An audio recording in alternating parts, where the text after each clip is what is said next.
The rancorous debate over the debt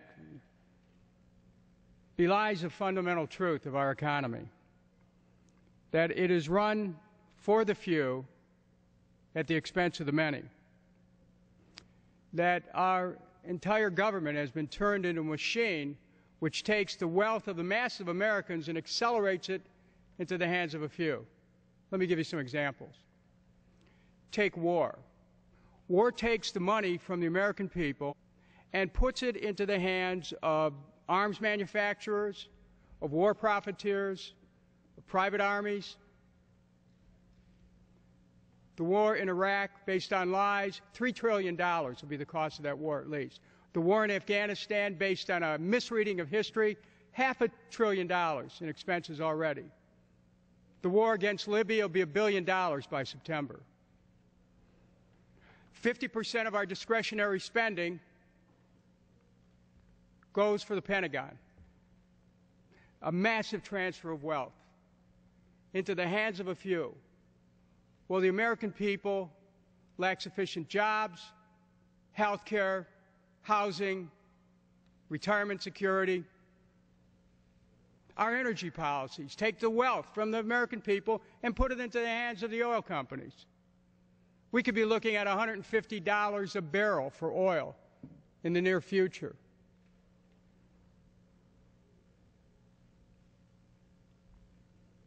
Our environmental policy takes the wealth of the people, clean air, clean water, and puts it in the hands of the polluters.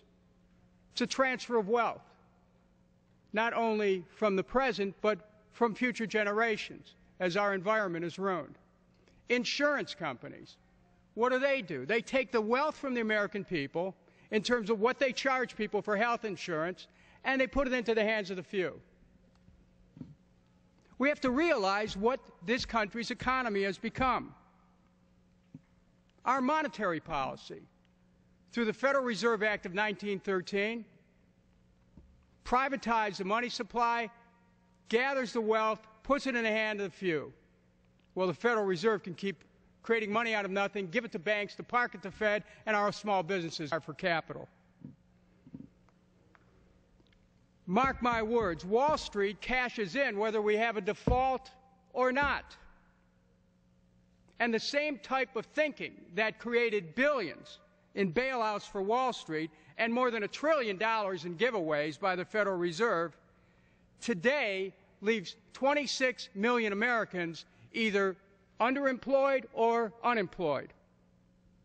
And 9 out of 10 Americans over the age of 65 facing cuts in their Social Security in order to pay for a debt which grew from tax cuts for the rich